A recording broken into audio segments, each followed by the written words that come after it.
Hi friends, I am Suraj from 11th standard. Today I am here to deliver my PPT on topic स्वतंत्रता। तो सबसे पहले हम जानेंगे कि स्वतंत्रता क्या होता है। किसी इंसान पर कोई भी बाहरी प्रतिबंध न हो उसे ही स्वतंत्रता कहती हैं। अब आप किस व्यक्ति को स्वतंत्र बोलेंगे? आप उस व्यक्ति को स्वतंत्र बोल सकते हैं जिस पर कोई भी बाहरी दबाव ना हो और वह व्यक्ति आज़ाद हो, वो अपने फैसले खुद ही लेता हो और वो स्वायत्त तरीके से दूसरों से व्यवहार कर सके। अब हम स्वतंत्रता के विषय में सुभाष चंद्र बोस ने जो शब्द कहे थे उनको सुनेंगे। उन्होंने भाषण के दौरान कहा कि यदि हमें अपने विचारों में क्रांति लानी है तो हमारे समक्ष सबसे पहले एक ऐसा आदर्श होना चाहिए जो हमारे जीवन को उमंग से भर दे, और यह आदर्श स्वतंत्रता का है। लेकिन स्वतंत्रता एक ऐसा शब्द है जिसके बहुत सारे शब्दार्थ होती हैं। हमारे देश में भी स्वतंत्रता की अवधारणा विकास की एक प्रक्रिया से गुजर चुकी है। स्वतंत्रता से उनका आशय था सर्वांगीण स्वतंत्रता, जो व्यक्ति और समाज में अमीर और गरीब की हो, स्त्रियों और पुरुषों की हो तथा सभी लोगों एवं सभी वर्गों की हो। इस स्वतंत्रता का मतलब केवल राजनीतिक गुलामी से नहीं था, बल्कि संपत्ति का समान बंटवारा, जातिगत अवरोधों से और सामाजिक असमानताओं का अंत, और सांप्रदायिकता और धार्मिक असहिष्णुता का सर्वनाश भी था। ये आदर्श व्यवहार कुशल स्त्री पुरुषों को स्वप्न सरीखा लग सकते हैं, लेकिन यही आदर्श आत्मा की भूख को मिटा भी सकते हैं। अब हम हानि सिद्धांत के विषय में चर्चा करते हैं।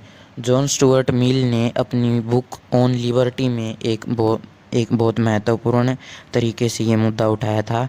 राजनीतिक सिद्धांत के विषय में इसे ही हानि सिद्धांत कहा गया।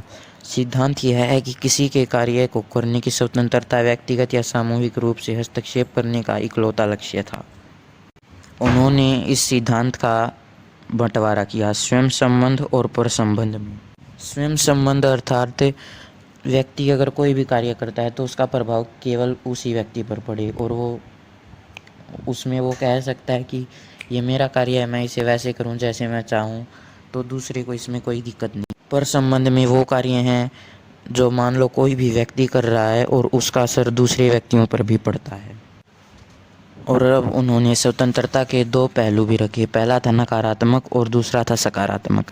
नकारात्मक में उसमें व्यक्ति अनुल्लंघनीय होता है, जिसमें वो जो करना चाहे, जो बनना चाहे वो कर सके, वो हो सके और वो बन भी सके।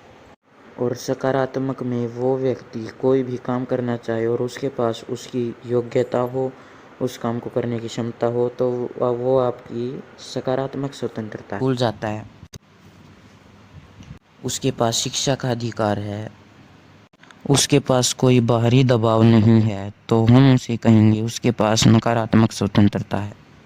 लेकिन इसके साथ साथ अगर वो पढ़ने के लायक है, पढ़ने की सक्षम है, उसमें पढ़ने की योग्यता है, तो हम कहेंगे कि उसके पास सकारात्मक स्वतंत्रता है।